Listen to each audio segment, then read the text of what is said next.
సమాజం ఒక సంక్షోభంలో ఉన్న సమయంలో తెలుగు సమాజం ఒక సంక్షోభంలో ఉంది. నిజమే. ఇది 56 సంవత్సరాలుగా కలిసి ఉన్నాం, కానీ వాళ్ళ వీలు కాదని చెప్తున్నాం.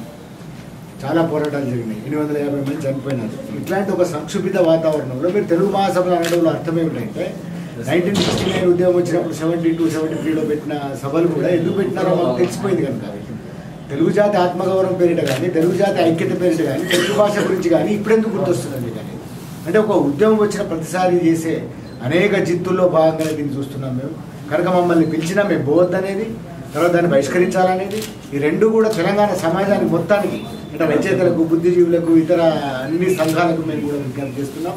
వాళ్ళు పిలిచినా కూడా, భాగస్వామ్యం ఉన్నా కూడా వాటికి మనకి ఎలాంటి సంబంధం లేదు. ఎందుకంటే ఒక సంక్షిప్త వాతావరణంలో జరుపుతుంటే జరపకూడదని మా ప్రధానమైన ఉద్దేశం.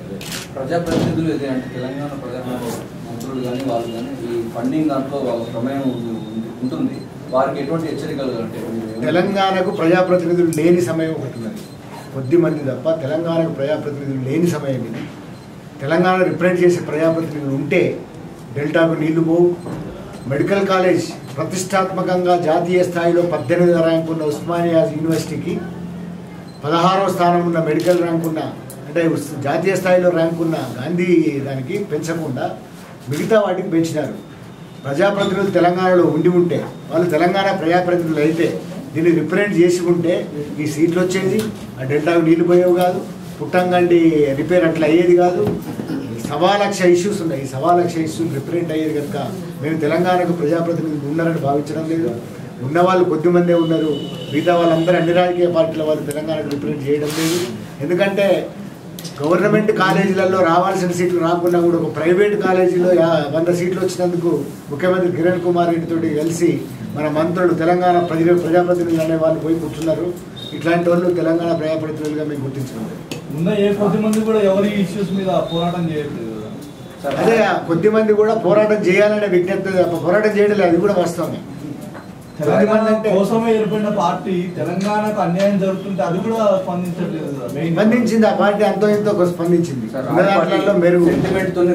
సెంటిమెంట్ తోని ఏ రాష్ట్రం విభజన రాయపాటి వ్యాఖ్యలపైన రాయపాటి వ్యాఖ్యలు అనేది ఆయన రాయపాటి కానీ లగడపాటి కానీ సరిగ్గా ఎలాంటి సమయాలలో వస్తారంటే తెలంగాణ అనే ఇష్యూ ఢిల్లీలో ఏదైనా జరుగుతున్నప్పుడు వస్తారు. ఈ ఢిల్లీలో జరుగుతున్నప్పుడల్లా ఇట్లాంటి మాటలు మాట్లాడుతుంటారు. ఈ సెంటిమెంట్ కాదు. సెంటిమెంట్ అనే దానికి అర్థమే లేదు. తెలంగాణ అనేది ఒక ఆత్మగౌరవ పోరాటం, అస్తిత్వ పోరాటం, జీవన్మరణ పోరాటం. ఎందుకంటే ఈ ప్రాంతం విడిగా ఉండాలి అనేది 850 మంది చచ్చిన పోరాటాన్ని, చచ్చిపోయిన పోరాటాన్ని అది సెంటిమెంట్ పోరాటం అంటే ఏం చెప్తాం? లగడపాటి, రాయపాటి, కావురి ఈ ముగ్గురు కూడా కావరం ఎక్కి మాట్లాడుతుంటారు. ప్రతిసారి తెలంగాణ జరుగుతున్నప్పుడు మాట్లాడుతుంటారు. వాళ్ళ మాటలకి ఏమాత్రం తెలంగాణలో ఇసుమంత చిన్న విలువ కూడా లేదని మనం భావించాం. అంటే అటెండ్ అయ్యేది లేదండి, మేము సభలే పెడతాం. అది ఇక్కడ సభలు పెడతాం, అదే డేట్లలో సభలు పెడతాం. అదే డేట్లలో తెలంగాణ ఆడు విరమించుకోవాలని డిమాండ్ చేస్తాము. విరమించుకోకపోతే మా సభలు మేము ఇక్కడ పెడతాం.